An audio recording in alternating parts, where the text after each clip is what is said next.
All right, welcome back to Math is Easy Step by Step. We got a new GED HiSET type of test question for you. What is the next term in the following geometric sequence? 300, comma, negative 100, comma, and 33.3 or 33 and 3 tenths. What would be the next term in this sequence? A, negative 33, negative 3.33, or negative 3 and 33 hundredths. B, negative 11 and 1/10. C, 10 and 1/10. Or D, negative 1 and 1/100th. I've got a test taking strategy I'd like to talk to you about, and then I'll show you here at the base of the paper what we're looking at. So do you see a pattern here?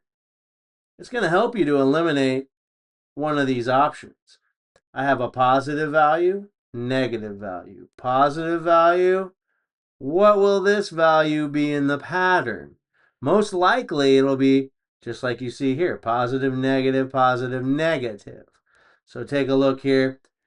This is the only option C that doesn't fit that pattern. Cross off C. Now you have an opportunity to guess with a 33% accuracy, one of three, A, B, or D. A, B, or D. Let me show that to you here.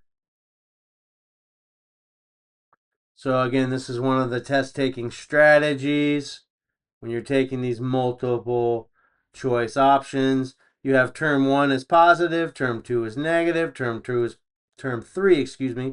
is positive, and then term 4 most likely is going to be negative. So if you're in a situation you have to guess, there's only a few minutes left in the exam, never leave any question unanswered. You're better off guessing than just leaving any answers unanswered. So term 4 most likely is going to be a negative value. Let's figure this out together step by step.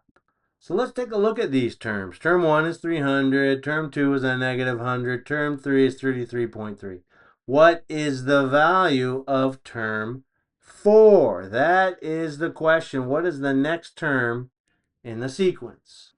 So we're looking at the next term in the sequence. Step 1, what you want to do in order to figure that out is you want to take the term number 2, set up a ratio. Set up a ratio, just a fancy name for a fraction, right? You want to put term number 2 over term number 1. So we got term 2 and negative 100 over term 1, which was 300. And what you want to do is reduce or simplify this fraction to its smallest value. And then that'll give you a ratio between each of these terms. So I know that I can divide 100 into both top and bottom, and I'm showing you that here. That gives me a ratio. Negative 100 divided by 100 is negative 1. 300 divided by 100 is 3. And so this fraction, negative 100 over 30, totally reduced, is a negative 1/3. So to put it simply, between term 1, term 2, term 3, and term 4, there will be a negative 1/3 ratio product between each term. Now let's say, oh, I couldn't see. I didn't know you can divide 100 into top and bottom. Well, we have an even number on top, an even number on bottom. And if you really had to, step by step, you could start with 2 and then divide down by values from there moving forward. So what's most important, we reduce the fraction down to negative 1 over 3. Okay, so it seems like that each of these terms is a multiple of a negative 1/3. So if you took term 1, 300, you multiplied times a negative 1/3, you'd end up with a negative 100. You take term number 2, a negative 100, you multiply by a negative 1/3, you're going to end up with 33.3. You take term number 3 and you multiply by a negative 1/3, you're going to end up with your fourth term value. Hey, let's check that out by multiplying just to make sure that is correct.